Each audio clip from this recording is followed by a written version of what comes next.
Thanks for joining in here. My name is Terrence Jones, Regional Director at EYPC. You are here with Mental Health Month with EYPC. So glad to have you on. I'm here with my colleagues, Ms. Tawanda Darden, CEO of EYPC, and Dr. Reginald Wells, who is a licensed professional counselor and a clinician here at our organization. We are located in the Commonwealth of Virginia and in the state of Georgia, and you can check us out at www.ey4pc.com, or you can give us a call if you go to that email. We've got several phone numbers that'll be able to help you if you have mental health needs or anything else that you got going on. We're here for you guys, and we're here today, celebrating, or not necessarily celebrating, but partaking in Mental Health Month, and as a community mental health agency, we just want to have some conversation about some things that are going on in our community. And so yesterday we just introduced who we are and what we do, but today we're going to get right into it. We're going to be talking about suffering in silence. So everybody knows the big thing that mental health in the community at large in the United States, and particularly in urban communities, in the African American community, in the Hispanic community, mental health counseling, mental health therapy is taboo. People don't want to really get it. People hide from it. People smoke away the pain. They drink away the pain. They pop away the pain, shoot away the pain. And then it leads to even more trauma. And it all stems from a lot of people suffering in silence. And so we want to talk about that today. But before we do, what's up, everybody? How y'all doing? Ms. Darden, Dr. Wells, how y'all doing? Y'all doing all right? I am well. I am well. I am well. How are you? Doing really good, man. Look, I hope y'all ain't suffering in silence. Y'all getting the help needed. Everybody needs help.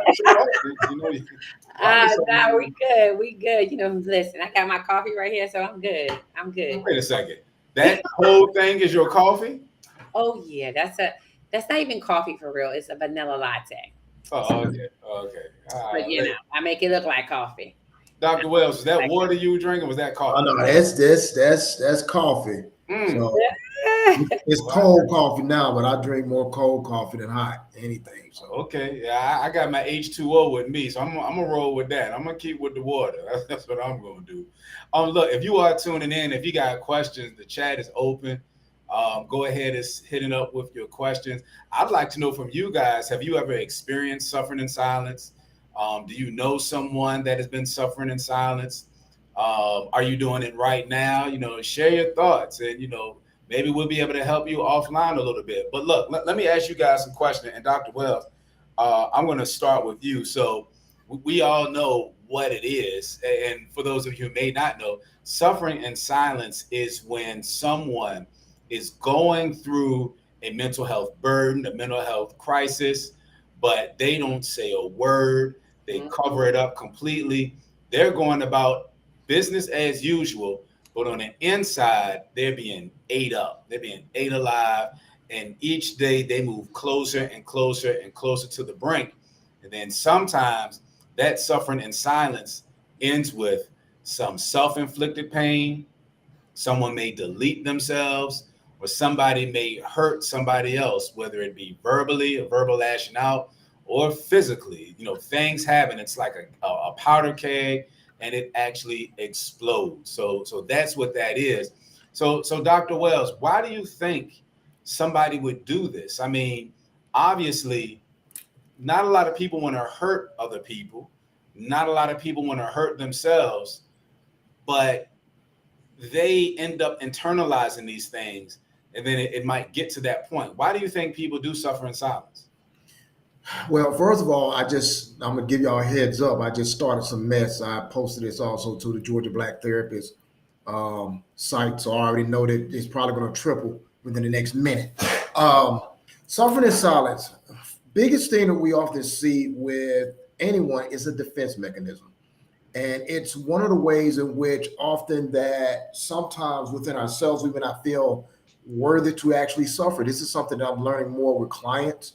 When we're talking with just family members and friends, you have a lot of people that have to, from a cognitive standpoint, understand the importance of allowing yourself to suffer. But there may have been some things in the past it tells the individual that you're not supposed to suffer.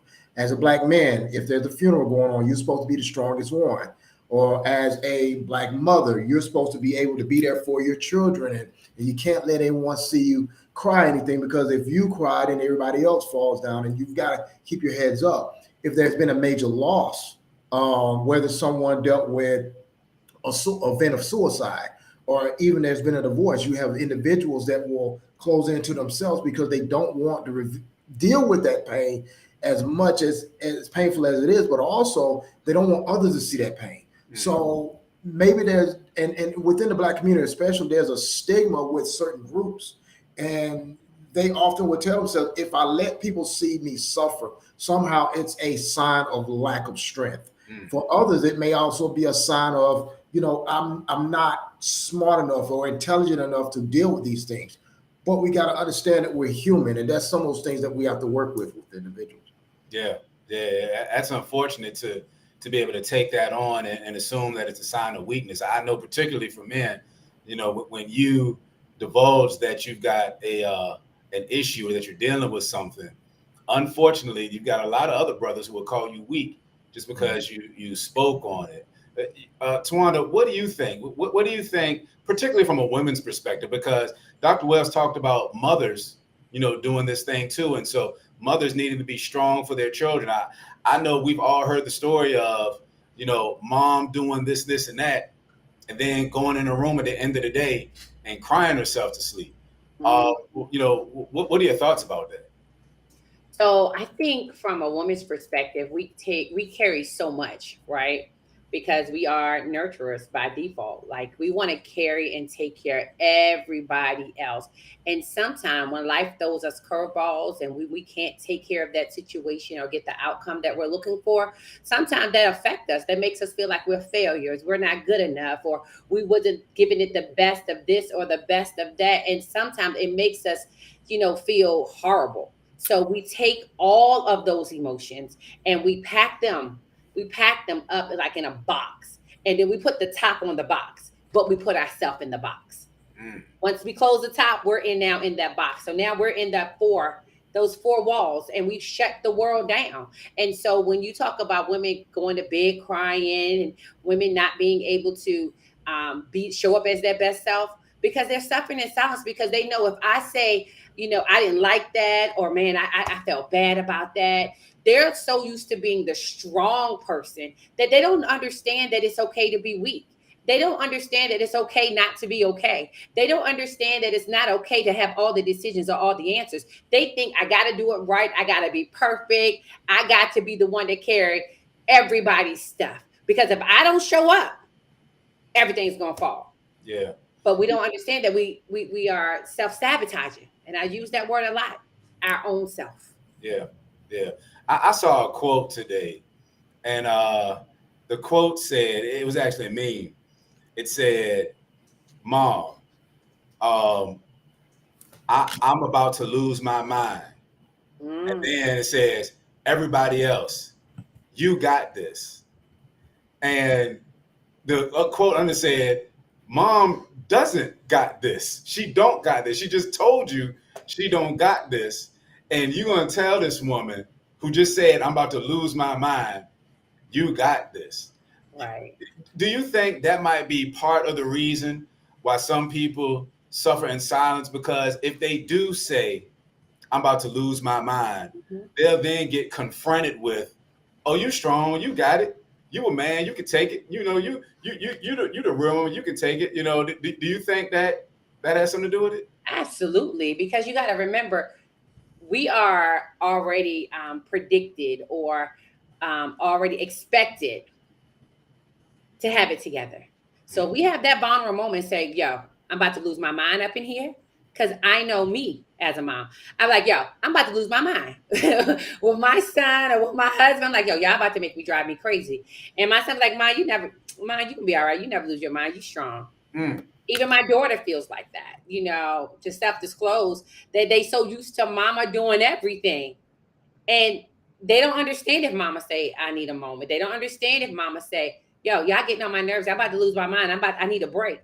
Yeah. They don't understand what that looks like, because I've kept it together and I keep it together so well that they never see me break. So Yeah. when they make those little cliche comments, that's what they really believe. Like, nah, my mama, okay, she ain't gonna lose her mind.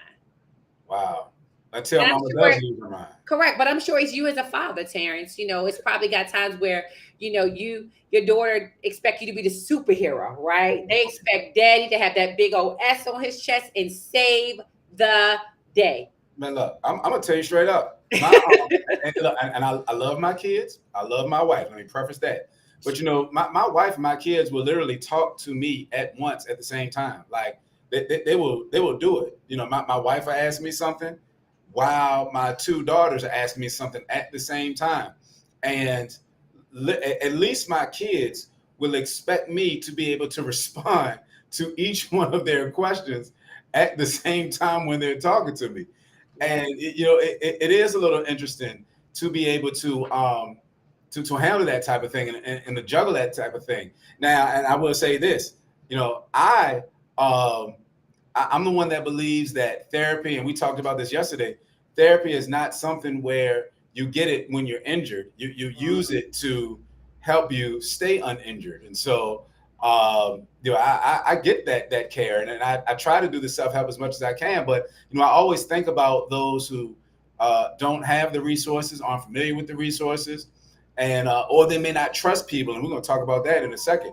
They may not trust people to be able to help them get some of that stuff off their chest. And so because of that, they just said, well, hey, I'll deal with it. And that ends up hurting a lot of people. That's really unfortunate. It's really unfortunate. If you're watching, let us know. Hit us up in the chat. Let us know some of the thoughts that you may have about suffering with silence. What is this? We got some new technology going on. Who Yeah, Dr. Wells put some chats in the stat, and I was going to try to show the stats. Oh, okay. So let's see if it works. Yeah, let's see if it works. Let's see what we got. Dr. Wells, he done put us on with this new technology. If you can see on the screen, he got his "I'm figuring it out" face. Look at him. He got the hand, and now he gone. and now he gone. Yeah. So, and we don't have no viewers right now anyway, Turn. So that's kind of the good thing. We can play around with this. And I don't know if I did this right today or not. Oh man. Well, I know one thing. We don't got no viewers at all. No. So maybe I didn't do it right. We might have to shut it down and come back. Yeah. Let's do that. Let's shut it down. Listen, since ain't nobody on here anyway, we can delete this one and start all over. How about that? We delete it. All right. It's training.